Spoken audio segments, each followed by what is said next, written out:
Bonsoir à tous. La ville de Dieppe reconnaît que la terre sur laquelle elle tient ses activités fait partie du territoire ancestral, traditionnel, non cédé des Mi'kmaq.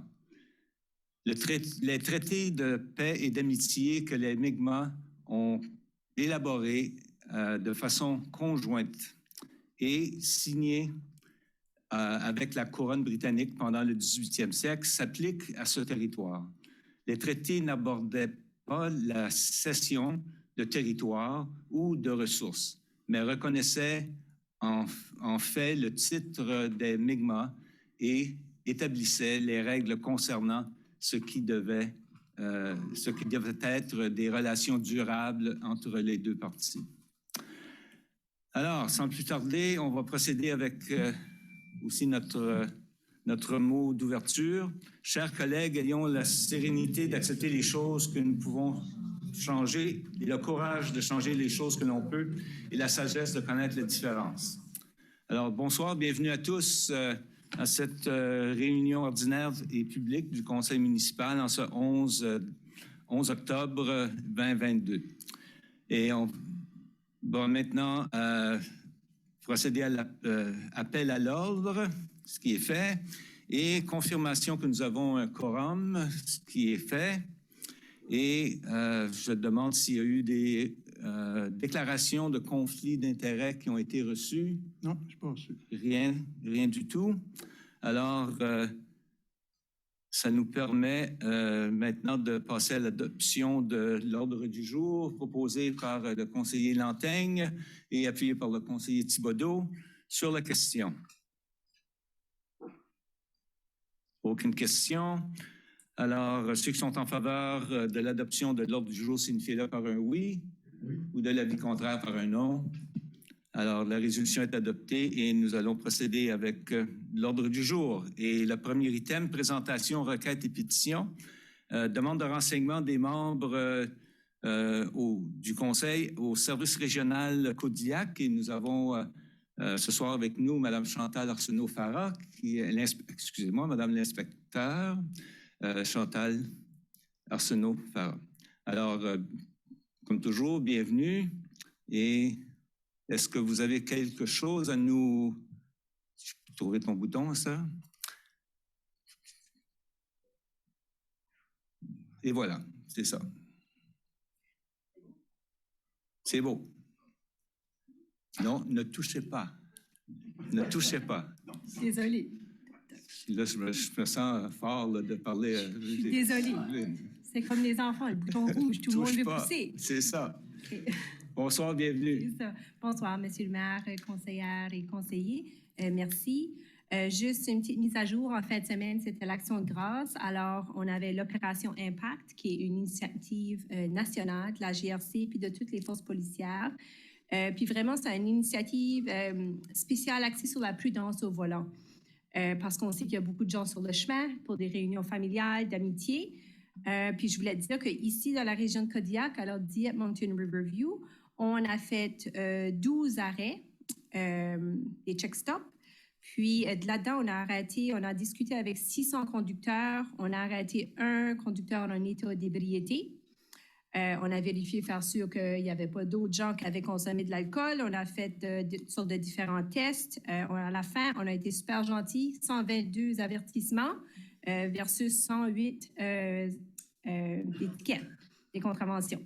Alors, en gros, fière de vous dire que c'était une bonne fin de semaine au niveau de sécurité routière dans la région.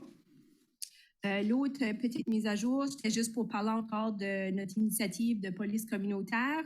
Juste pour vous dire, la semaine dernière, on avait un de nos membres qui était à Mathieu-Martin pour une journée carrière. Alors, il a eu le bénéfice de rencontrer bien des jeunes personnels enseignants pour parler de quoi ce qu'ils aiment de sa profession puis répondre à leurs 1001 questions sur le travail policier. Puis, on a aussi eu une demande d'une école intermédiaire Antonine Maillet pour des renseignements. Alors, je suis fière d'avoir le feedback de mes policiers qu'on est là encore pour appuyer la communauté qui veut dire appuyer nos écoles puis nos jeunes quand ils nous ont besoin. C'est tout de ma part pour ce soir, si vous avez des questions. Merci beaucoup. Question de la part des membres du Conseil. Madame Boudreau. Merci, Monsieur le maire. J'ai une citoyenne qui m'a envoyé une question qui se demandait, je pense qu'il y a de l'inquiétude des fois par rapport d'avoir des membres de la GRC dans les écoles. Est-ce qu'il y a des rapports ou des choses qu'on peut aller consulter pour nous montrer pourquoi ils sont là maintenant et qu'est-ce que ça apporte aux jeunes? Merci, Mme Boudreau, pour la question. Je sais que ça a fait beaucoup de discussions dernièrement dans les conseils puis les médias, puis je te remercie pour la chance d'éclaircir ça. Dans les 6 mois, dernière année, on a eu beaucoup de demandes par rapport au public, dans des forums publics, des conseillers, pas juste d'ici, de dire, regarde, là, faites-vous partie de la communauté. Il y a un temps qu'on vous voyait dans les écoles, il y a un temps qu'on vous voyait plus associé avec les jeunes, avec les groupes communautaires, où ce qui est notre police.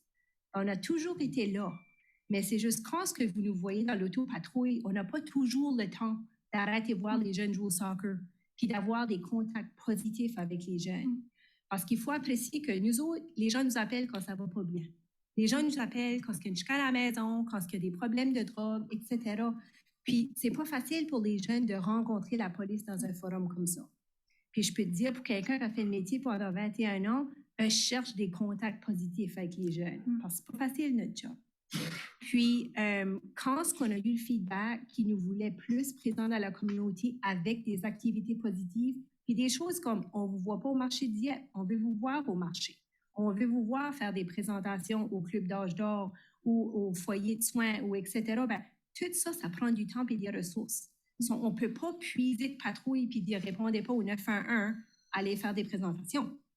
On s'est mis ensemble, on a dit, OK, on va être à l'écoute de notre communauté parce qu'on est là pour vous appuyer. On est là comme les médecins, les travailleurs sociaux, les professionnels de d'autres domaines. Alors, la demande a été faite, pouvez-vous demander plus de présence? Ce n'est pas une présence pour essayer de faire du profiling comme que certains ont agi. Pas du tout, là. Notre désir, c'est de faire partie de la communauté puis d'être là à votre service. Soit là pour nos jeunes, pour le personnel enseignant. Puis la police communautaire, votre police, c'est nous autres. Nous autres, on veut être là pour répondre à vos besoins. Je dirais à comme n'importe qui qui a des doutes, essayez pas de comparer aux gros problèmes de grosses villes. Parce que c'est pas ça nos intentions. Nous autres, c'est juste d'être une ressource parmi d'autres. Puis je te dirais même qu'on a eu bien des contacts avec les surintendants des districts scolaires, puis on a dit, on est là pour vous autres. Vous allez nous dire où vous nous avez besoin. Puis le fait qu'on a fait une police liaison comme à toutes les écoles secondaires, c'était juste pour donner aux districts scolaires le nom d'un policier qui peuvent dire, quand j'ai une question, j'ai un nom puis une face à qui je peux me tourner. C'était vraiment ça notre but. Puis ça continue d'être notre but. Puis je peux te dire que les mêmes 6 policiers qui font ça, ils font ça vraiment à temps partiel parce qu'on a beaucoup d'autres choses à faire dans la police communautaire. Être une liaison à l'école secondaire, c'est juste une chose parmi d'autres choses. Puis c'est vraiment fait pour avoir des contacts positifs. Merci. Merci. Merci. Madame Godbout. Bonjour, merci. Merci pour l'explication aussi. C'est très ça se compare à ce qu'on discute au CRPA aussi dans nos discussions. Donc, merci pour ça. Petite question de suivi. L'an passé, on avait des défis de circulation à Mathieu-Martin avec virage à gauche, les chars qui étaient pris et autre chose. Est-ce que vous avez reçu des plaintes ou d'autres choses à cet égard-là cette année? Tu le sais peut-être pas ce soir, mais peut-être la prochaine fois, tu pourrais peut-être vérifier et nous revenir là-dessus. Je vais vérifier pour toi parce que sur le coup, je ne suis pas certaine. Merci. Okay. Merci bien. Quelqu'un d'autre?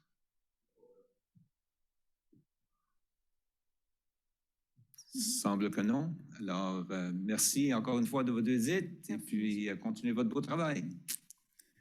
Merci bien. Alors, item 7.2, audience publique sur un arrêté de zonage Z10-2021. Monsieur Girard. Merci, Monsieur le maire et membres du conseil.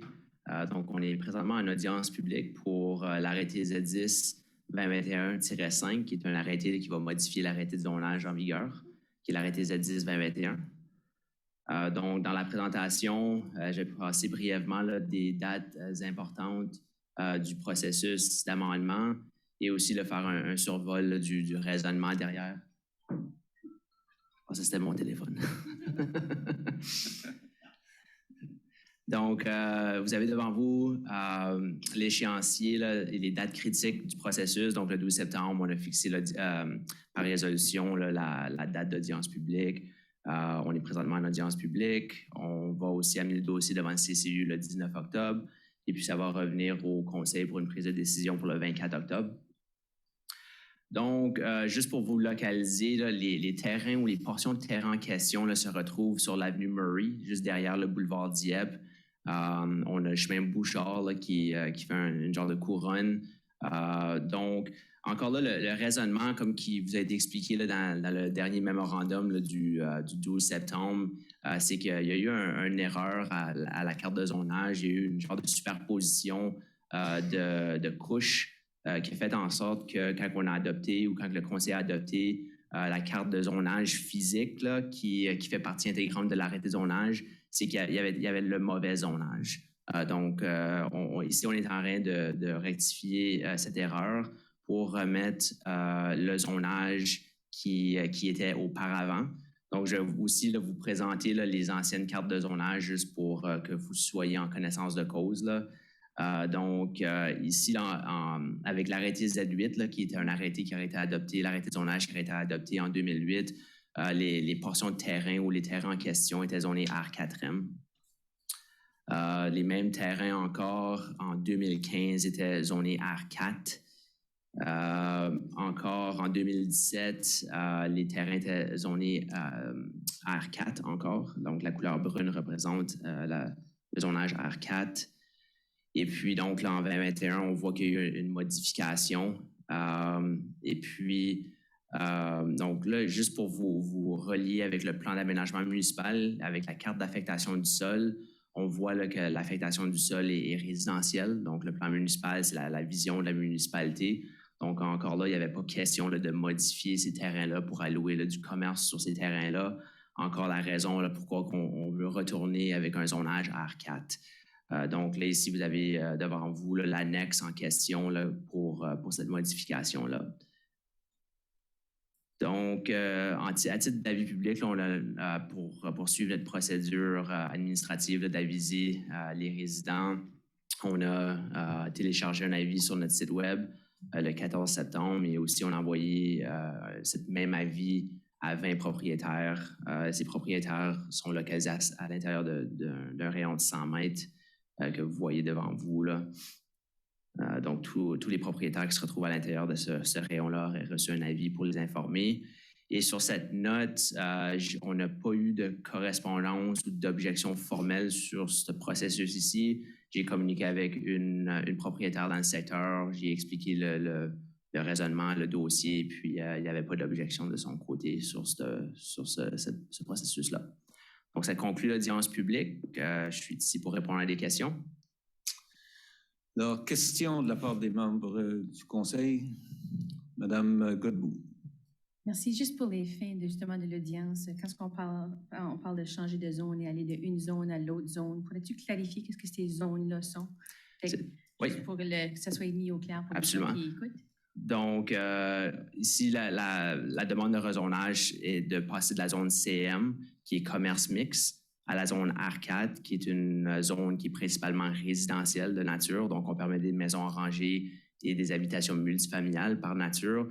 Donc, dans la zone CM, on permet une panoplie d'usages comme des restaurants, des car wash, des choses comme ça. Donc, encore là, la nature du fait que ces terrains-là sont zonés CM n'aurait pas dû être le cas. Donc, c'est pour ça qu'on rectifie la situation, là.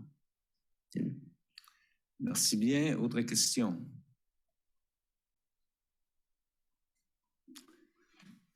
OK. Alors, sinon, merci. Je pense merci pour la présentation. Il n'y a pas d'autres questions que je vois. Alors, merci beaucoup. Alors, autre Autre question du public? Oui, bonsoir. Est-ce que c'est pour le public en général ou pour le... Non? OK. Mon nom, c'est Bernard Haché, je demeure au 30 Samuel. La question est pour le conseil au complet. Lors de l'écriture, la révision ou lorsque vous faites le processus d'écrire des arrêtés, est-ce que le conseil reçoit des avis, des conseils juridiques à la part d'une firme d'avocats ou d'avocats spécialisés en droit municipal et provincial? C'est ça ma question. Le conseil reçoit l'avis de ses, évidemment, de son personnel qui sont dans bien des cas qualifiés en termes de structure municipale, des arrêtés. On a un aviseur légal à l'interne aussi. Et quand ça devient nécessaire, on utilise aussi une firme d'avocats locale. Alors, c'est de là que l'information et la direction et les recommandations qui sont amenées au conseil. Ça répond à votre question? Merci. Alors, je vois qu'on a d'autres visiteurs ce soir aussi. Je ne sais pas s'il y a quelqu'un qui voudrait parler au nom que ce soit au nom des jeunes qui sont ici ou...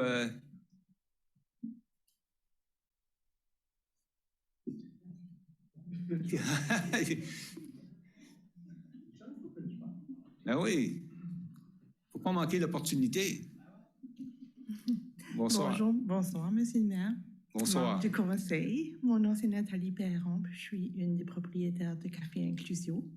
Puis j'ai l'impression que c'est Samuel, mon fils. Samuel Desgaries. Puis on a aussi dans la salle avec nous mes amis en premier, mais là, ils sont aussi des propriétaires avec moi, qui est Suzanne Boudreau et Pierre Arsenault, puis leur fils Joël Arsenault.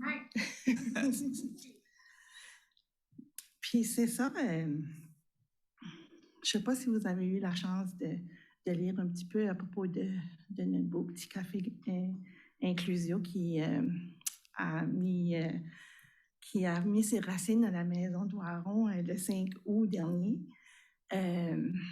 On est vraiment content d'être les locataires de cet bel espace-là. Depuis qu'on a emménagé, on a fait des super de belles rencontres au café. Les commentaires qu'on reçoit sont très, très, très positifs. Les gens sont bien, les gens trouvent ça cosy. Je dirais que le commentaire qu'on reçoit le plus, c'est celui-là que ça ressemble au Vieux-Québec, notre petit café. Puis ça, c'est vraiment plaisant à entendre. Mais le commentaire numéro 1 qu'on apprécie beaucoup, c'est que les gens sont prêts puis ils sont contents qu'on ait un commerce inclusif. Puis ça nous fait vraiment chaud au cœur. Ça fait qu'on est content d'être là. Puis j'imagine que ce soir, c'est pour discuter du fait que nous, on aimerait de rester là à la maison d'Oiron. Puis je pense que Pauline vous a préparé quelque chose pour une entente à cet effet-là. Moi, j'ai une question. Vos heures d'opération? Oui. Pour que tout le monde le sache? Oui. C'est du vendredi au lundi de 10h à 3h. C'est ça pour l'instant. Okay. C'est certain qu'on aimerait d'augmenter les heures. Puis à mesure qu'on va s'installer, j'imagine que c'est ce qui va se passer. C'est bien. Question de la part des membres du conseil? Non? Alors, merci de votre présentation. Merci de votre présence ici. Merci de tout ce que vous faites. Puis, j'espère que ces quelques minutes avec nous et avec notre public pourra vous aider. Ah, ben merci. Puis, on vous lance l'invitation de venir nous voir. Merci. Bien sûr. À bientôt. Puis je vais vraiment mettre sur le spot, comme on dit. Je ne sais pas s'il y a quelqu'un parmi nos étudiantes de l'université qui sont ici, des étudiantes en communication. Alors, on pourrait peut-être leur demander de nous communiquer quelques mots. Je vous mets sur la sellette, là, comme on dit. Peut-être juste venir vous présenter. Puis pourquoi étudier en communication? Bonjour, moi c'est Audrey Arroy. Information et communication, c'est ma mineure. J'étudie pour être une journaliste, peut-être, je ne suis pas encore sûre. On est ici parce que c'est un travail qu'on est obligé de faire. Il n'y a rien comme dire la vérité. Disons que c'est pas mon activité de choix le mardi soir, là. Mais non, c'est ça, on est ici pour voir, expérimenter comment est-ce que ça file. Vous nous avez vraiment mis sur le spot. Étudier en journaliste parce que c'est tout le temps le fun. C'est fun d'apprendre des nouvelles choses, c'est fun de voir le monde, c'est fun d'écrire aussi. Donc, ouais. C'est bien. Ben, merci de votre présentation. Puis, je ne m'excuse pas de vous avoir mis on the spot parce que si vous allez travailler en communication, je pense qu'il faut être prêt comme ça. Là. C'est bien. Merci beaucoup. Alors, ceci étant dit, on va continuer notre réunion et avec l'adoption des procès-verbaux de la réunion du 26 septembre, proposée par Mme Turgeon-Roy, appuyée par le conseiller Brideau sur la question. Aucune question. Alors, ceux qui sont en faveur de la résolution signifient par un oui ou de l'avis contraire par un non. La résolution est adoptée telle que présentée. Maintenant, au item 10.1, développement communautaire, autorisation de signature de contrat de location avec le Café Inclusio, comme on vient d'en parler. Oui. Alors, merci, M. le maire. Oui, c'est pas un hasard si on a pu voir ces gens-là. Comme la résolution qui vous est présentée le mentionne, il s'agit d'autoriser la signature du contrat de location du sous-sol de la Maison de Roiron entre la Ville et le Café Inclusion pour une période de 4 ans avec possibilité de renouvellement pour 4 autres années, qui rapportera à la Ville environ 6 000 $ par année. Cette recommandation-là fait suite à un essai de 2 mois qui a été fait à la fin de cet été et qui a été satisfaisant autant pour la Ville que pour Café Inclusio. Je rappelle que la mission de Café Inclusio est de créer des opportunités inclusives pour les personnes ayant des défis intellectuels et de développement dans notre communauté. Ça me fait plaisir de vous recommander cette proposition-là. merci pour la lecture de la résolution, Mme Boudreau. Merci, Monsieur le maire.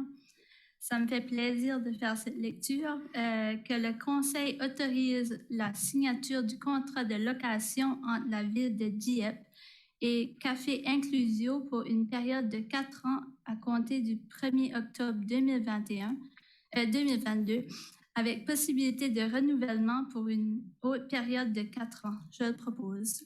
Alors, proposé par la conseillère Boudreau, appuyé par le conseiller Thibodeau sur la question. J'avais une question. Question, allez-y. J'ai été, des fois, je me sens timide et je me présente pas quand je vois quelque part. Mais j'ai fait une tournée une fois, puis j'avais remarqué qu'il n'y avait pas d'affiche du côté du parc Rotary. Est-ce que dans le futur, ce serait une possibilité d'avoir peut-être au niveau du lac, une affiche qui montre que dans le sentier, tu peux te rendre par là, puis aller directement au Café Inclusion. La même chose pour la maison de Doiron. Peut-être qu'on pourrait avoir une affiche qui montre que on peut y aller à pied à partir du parc Rotary. Ouais, c'est ça. C'est bien. Merci. Je pense que la personne responsable du dossier, Mme Cormier, en a pris note. Alors, s'il n'y a pas d'autres questions, ceux qui sont en faveur de la résolution signifient-le par un oui, l'avis contraire par un non. Alors, la résolution est adoptée telle que présentée. Merci à vous tous. Et au 10.2, développement durable, travaux de rénovation à l'hôtel de ville. Monsieur Simard. Monsieur le maire, suite à la restructuration. Oh, excusez-moi. Allez-y. Merci. Comme je disais, suite à la restructuration de janvier de cette année, il y a plusieurs nouveaux postes qui ont été créés. Et on approche de la limite physique qui permet à l'hôtel de ville d'accueillir des employés additionnels. Des travaux de réaménagement sont donc nécessaires pour maximiser les espaces et les rendre plus fonctionnels en vue de procurer des espaces de travail à ces nouveaux employés. Les travaux incluent entre autres démolition et construction de murs, ajout de portes et fenêtres, modification et ajout au système de ventilation, d'électricité, de systèmes technologiques.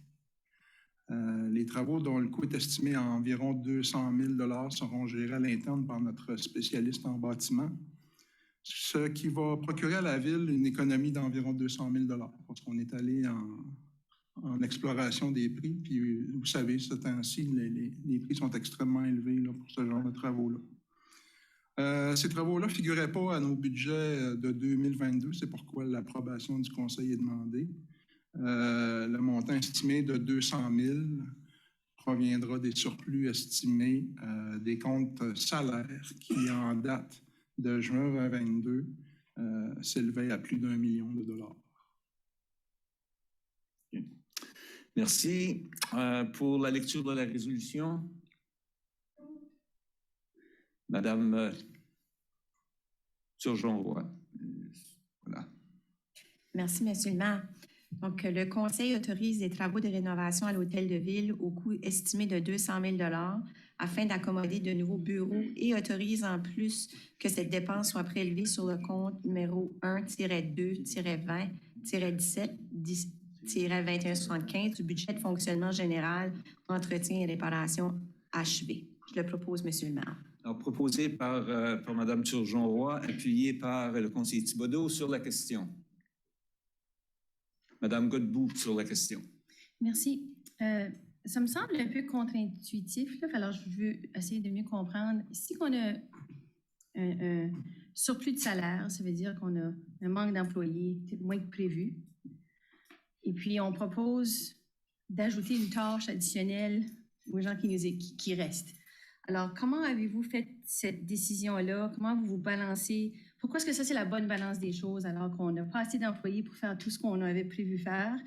On fait un choix de quand même ajouter une tâche quand même importante à quelqu'un dans l'équipe existante déjà là. Fait à un moment donné, il y a une décision de gestion qui a été faite là, puis j'aimerais mieux la comprendre.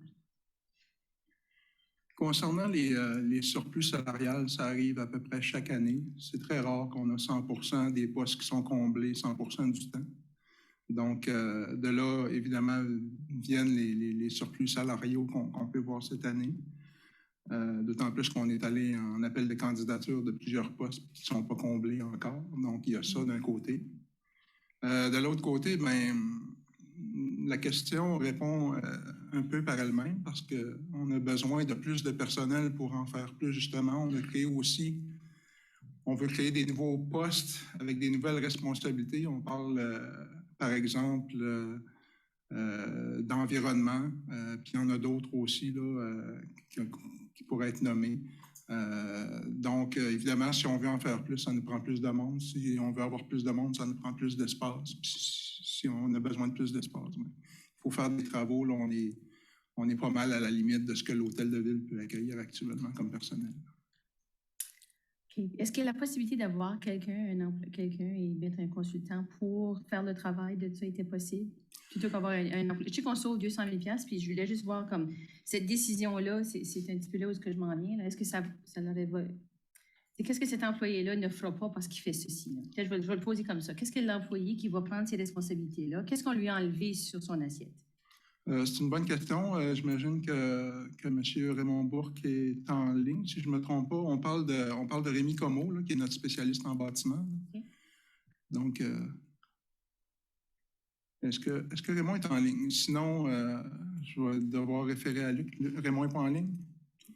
OK. Donc, je vais prendre votre question en note, Mme Godbout, puis on va... Il faut bien comprendre c'est quoi. Oui, je comprends aussi le questionnement.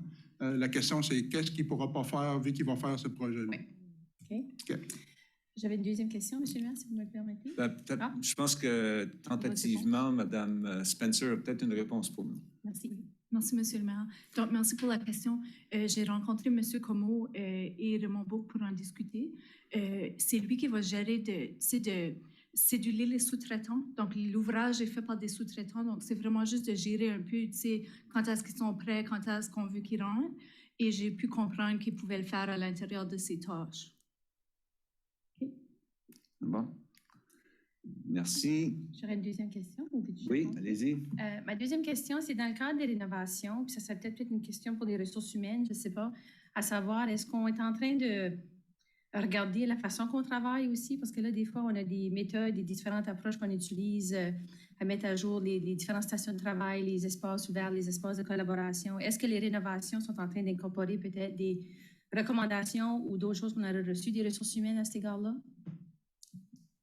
Je peux donner un élément de réponse à ça. On regarde diverses façons nouvelles, dont le partage de bureaux aussi qu'on est en train de voir, le travail à distance, aussi le télétravail aussi qu'on discute avec ressources humaines, qui est en partie déjà appliqué et qui a été appliqué, je dirais, de façon intense pendant la COVID, là, évidemment. Donc oui, on regarde d'autres approches là, par rapport aux ressources humaines. Est-ce qu'approuver les rénovations aujourd'hui vont nous commettre à certaines de ces approches-là, avant qu'on ait eu la chance d'en discuter? Par rapport aux approches de RH? De ressources humaines ou de d'autres choses, oui. Il y a déjà, on a déjà des plans puis des choses qu'on veut mettre en place. Donc, qu'on autorise les travaux ou non, ces choses-là vont déjà, au point de vue RH, vont déjà être offertes puis mises en application à l'interne. Donc, la réponse, c'est, je vous dirais oui et non. Là, c'est pas une catastrophe, mais on espère terminer les travaux d'ici la fin de décembre de cette année. À chaque fois qu'on remet les travaux ou les décisions, ça a cet effet-là. Dernière question. Dernière question. Ce serait pour au niveau des finances. Jusqu'à date, dans l'année, combien d'argent qu'on a pris de montant de salaire et ressources humaines puis attribué à d'autres choses dans notre budget?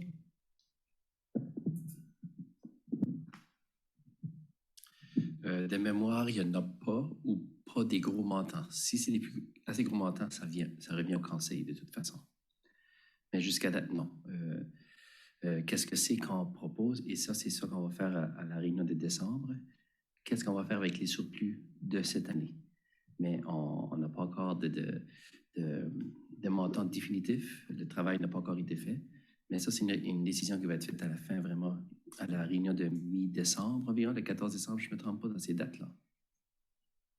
Il y a eu des décisions au niveau des... Peut-être que là, c'est peut-être ça qui est confus. Il y a eu des surplus qui étaient utilisés au niveau des projets capitaux. À ce moment-là, vu que, comme exemple, la rue Pascal, c'est pas une rue qu'on était censé faire cette année, mais parce que il y a un autre projet qui n'a pas été fait, puis ça ne nous coûtait pas trop cher, donc on était épuisé dans la réserve de capital pour le faire, exemple. Mais au niveau des surplus salaires, il n'y a pas eu de montant encore d'utiliser, non. Merci. Merci. Madame Leboutillier. Merci, Monsieur le maire. C'était juste la même longueur d'onde que conseillère Godbout au point de vue de l'analyse qui va se faire sur justement la nouvelle façon de travailler qu'on appelle le flex work et est-ce que ça va avoir un impact justement sur le surplus de bureaux ou comme chez nous, il y a plus tout le monde doit réserver, il n'y a plus de bureau qui est assigné. Mais il faut que ça rentre dans le contexte. Fait que je pense que c'était juste ça, d'avoir la confirmation qu'on regarde à cette étape-là et plus tôt que plus tard. Merci. Merci bien. Monsieur Thibodeau. Merci, Monsieur le maire. Ma question a été répondue en partie. Je me posais la question, si on a beaucoup plus de télétravail ces temps-ci, je me demandais, est-ce que leurs bureaux sont déjà occupés ou est-ce qu'ils peuvent être partagés avec d'autres employés? Il pourrait y avoir des horaires réaménagés pour qu'un bureau puisse servir à plus d'un employé. Alors, c'est ça la question que je me posais, à savoir, est-ce qu'il y a moyen d'économiser de ce côté-là? Oui, la réponse, c'est oui, il y a moyen d'économiser de ce côté-là. D'ailleurs, on va le faire. On a déjà des gens qui sont prêts à le faire aussi avec nous. Par rapport à la technologie, mais le jour 1 de la COVID, on avait tout l'équipement qu'il fallait pour pouvoir travailler à distance. Donc, ce côté-là n'est pas un problème non plus. Donc, oui, c'est faisable, mais évidemment, RH a beaucoup de travail à faire de ce côté-là. Ces questions-là ne sont pas toutes réglées encore, mais ça fait partie des mandats là, de notre équipe de RH. D'accord, merci. Merci. Alors, on en était à l'approbation. Alors, pour la question, s'il n'y a pas d'autres questions, ceux qui sont en faveur de la résolution, signifiez-le par un oui. De l'avis contraire par un non. La résolution est adoptée telle que présentée. Maintenant, aux arrêts municipaux, l'arrêté C-37 autorisant la ville de Dieppe à fermer de manière permanente une portion de la rue Champlain et rue du Collège, à l'item 11.1.1, lecture intégrale. Pour en faire la lecture, M. Thibodeau. Merci, M. le maire. Arrêté autorisant la ville de Dieppe à fermer de manière permanente une portion de la rue Champlain et de la rue du Collège. Le conseil municipal de la ville de Dieppe édicte, attendu que l'article 10.1p2 de la loi sur la gouvernance locale, chapitre 18 des lois du Nouveau-Brunswick 2017, autorise le conseil municipal à prendre des arrêtés à des fins municipales concernant la fermeture et l'ouverture permanente et temporaire des chemins, des rues et des routes. Attendu que la fermeture d'une portion de la rue Champlain et de la rue du Collège, telle que démontrée à l'annexe A ci-jointe, vise à favoriser le bien-être économique de la collectivité. À ces causes, il est résolu qu'à compter de la date d'adoption et d'édiction du présent arrêté, les portions de la rue publique mentionnées dans le présent arrêté et indiquées à l'annexe A soient fermées de manière permanente. Je le propose en lecture dans son intégralité, M. le maire. Merci. Alors, proposé par le conseiller Thibodeau et puis par le conseiller Lanteigne sur la question. Aucune question. Alors, ceux qui sont en faveur de la résolution signifient par un oui. Oui. L'avis contraire par un non. Alors, l'arrêté C-37 est accepté par lecture intégrale et nous allons procéder avec la troisième et dernière lecture par titre seulement, M. Thibodeau. Merci, M. le maire. Arrêté autorisant la ville de Dieppe à la fermer de manière permanente une portion de la rue Champlain et de la rue du Collège. Je le propose en troisième lecture par titre seulement. Alors, merci. Proposé par le conseiller Thibodeau et puis encore une fois par le conseiller Lanteigne sur la question. Aucune question. Alors, ceux qui sont en faveur de la résolution signifient par un oui. Oui. L'avis contraire par un non. Alors, l'arrêté C-37 est accepté en troisième et dernière lecture par titre seulement. Est-ce qu'on a des avis de motion? Bien. Et le plus bel item de la soirée au conseil municipal, l'item 13, demande de renseignements et annonce de la part des membres du conseil. Puis je pense que c'est au tour de M. Non, ce serait M. Lanteigne plutôt, au départ. Alors, M. Lanteigne, vous avez la parole pour votre fameux moment de gloire. Moment de gloire de 4 minutes. J'ai pas énormément de choses ce soir, juste pour mentionner que les membres du conseil ont reçu une lettre de M. Michel Babineau. Vous en avez certainement fait la lecture là, concernant la sécurité routière au niveau des cyclistes. M. Babineau est en train de faire une démarche avec les différentes municipalités pour encourager la promotion de la sécurité. Puis, juste pour mentionner que j'appuie cette démarche-là parce qu'on encourage le transport actif, puis aussi parce que ça comporte dans la sécurité de nos citoyens. Donc, ça, je voulais juste affirmer que j'appuie cette démarche-là. Puis, M. Babineau, je pense, va venir nous faire une présentation éventuellement. C'est tout pour moi. Je vous souhaite une bonne soirée. Merci. Merci bien. Madame Godbout. Pas de commentaire ce soir. Merci. Merci. Madame Turgeon-Roy. Merci, Monsieur le maire. Juste une petite chose que j'aimerais mentionner ce soir, c'est que j'aimerais prendre le moment ici pour féliciter l'équipe de football de Matador de Mathieu Martin, qui ont une fiche parfaite depuis le début de leur saison. Ils nous ont ramené l'Acadie Bowl à Dieppe, donc on attendait ça depuis 10 ans. Ils ont gagné tout récemment aussi la Coupe Champlain. Puis, j'ai eu l'honneur de participer ou de voir à leur première joute sur notre nouveau terrain synthétique vendredi dernier. Puis, on est vraiment, vraiment choyés d'avoir cette installation-là pour nos jeunes de la région qui pratiquent, entre autres, le football, le soccer, etc. Donc, j'aimerais vraiment féliciter l'équipe Mathieu Martin de Matador, mais aussi féliciter ceux et celles qui ont travaillé de près et de loin pour réaliser ce beau projet-là du terrain synthétique. C'est merveilleux. Donc, c'est tout pour moi ce soir. Merci beaucoup et bonne semaine. Merci bien, M. Thibodeau. Merci, M. le maire. Moi, j'ai 3 choses ce soir. La vitesse à l'est de la Champlain, à Lakeburn. La vitesse permise est de 70 km/h. Et puis, on vient de faire baisser la vitesse sur le Marais, où il n'y a aucune résidence. Et on l'a fait baisser à 50 km. Et moi, je pense qu'on devrait faire diminuer celle sur la rue Champlain à Lakeburn à 60 km/h, parce que c'est vraiment dangereux. En plus, il n'y a pas de trottoir, il n'y a pas de piste cyclable, rien de tout ça. Alors, je pense que les dangers là sont plus grands que dans le marais de la rue Acadie. J'aimerais qu'on en fasse la demande à la province. On m'a dit qu'il fallait demander à la province. Non, on n'a pas besoin.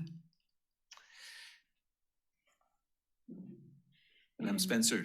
Merci, Monsieur le maire. Donc, la province a délégué aux municipalités qui ont des services d'ingénierie la décision par rapport aux limites de vitesse, incluant les routes désignées. Ah, ben d'accord, parce qu'il y a plusieurs années passées, j'avais fait la même demande et on m'avait dit qu'il fallait obtenir l'autorisation de la province. Alors, je vous demande si vous pouvez étudier la possibilité de descendre ces limites de vitesse de 70 à 60, parce que les gens roulent à 90 et 100 km/h là-dessus. C'est pris en note. Je passerai le message au service d'ingénierie. OK. Deuxième chose, un autre point que j'avais apporté il y a un certain temps, c'est au sujet de l'asphaltage des sentiers. C'est du gravier qu'il y a dans les sentiers, puis ça peut être dangereux lorsqu'il n'est pas dur suffisamment. Puis avec les gens qui passent à bicyclette, c'est dangereux de faire une chute. Et les mêmes personnes qui me l'avaient demandé quelques années passées sont revenues à la charge pour demander qu'on le fasse. Ils ont dit, on sait que vous n'avez probablement pas les moyens de toutes les faire en même temps, mais est-ce qu'on pourrait en faire quelques kilomètres par année jusqu'à ce qu'on les ait tous? Alors, je pose la question à ceux qui en prennent compte. Monsieur Richard, vous allez en prendre note. Oui, merci de la question. C'est une des considérations au niveau du plan de transport actif. Donc, on attend avec impatience la conclusion de notre concours là, pour le poste de direction mobilité. Ça va faire partie un peu du rôle de ce poste-là et de ce nouveau secteur-là, mais c'est une des considérations qu'on regarde en ce moment-là, de quels sentiers devraient être asphaltés en priorité. Donc, ça fait partie des actions à venir au niveau du plan de transport actif. D'accord, merci. Bon, et mon autre question s'adresse à M. Simard. À la dernière réunion, vous aviez mentionné qu'à cette réunion-ci, vous répondriez aux questions du public de Mme Carroll. Et puis, vous ne l'avez pas fait ce soir, alors... Je l'ai fait conformément à l'arrêté procédural A4, conformément à l'article 615B. Je l'ai fait par écrit dans une lettre de 3 ou 4 pages. Donc, toutes ces questions-là, il y en avait plusieurs, toutes ces questions-là ont été répondues. OK, merci. Habituellement, les questions du public, elles sont répondues verbalement à la réunion ordinaire aussi. Oui, l'arrêté procédural prévoit cependant la possibilité de répondre par écrit aussi. Donc, c'est ça qu'on a fait dans ce cas-là. Il y avait beaucoup de questions. Là, ça aurait pris un certain temps, je dirais. D'accord, merci. Merci. C'est tout? Alors, maintenant, Madame Boudreau. Merci, Monsieur le maire. J'espère que vous avez eu un bon week-end de l'Action de grâce avec vos familles. Je vais juste inviter la population à aller visiter en grand nombre le Café Inclusio. Il y a du café, il y a des bons desserts, des tisanes, il y a un accueil chaleureux. Bonne continuation à l'équipe. Merci. Merci bien, Monsieur Godette.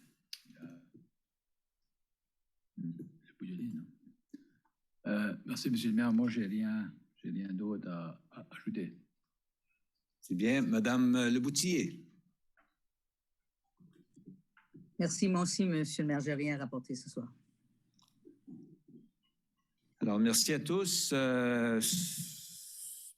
Franchement, moi non plus, je n'ai pas grand-chose à rajouter, excepté de souhaiter à tout le monde une bonne fin de soirée et au plaisir de se revoir à la prochaine réunion. Bonne fin de soirée à tous.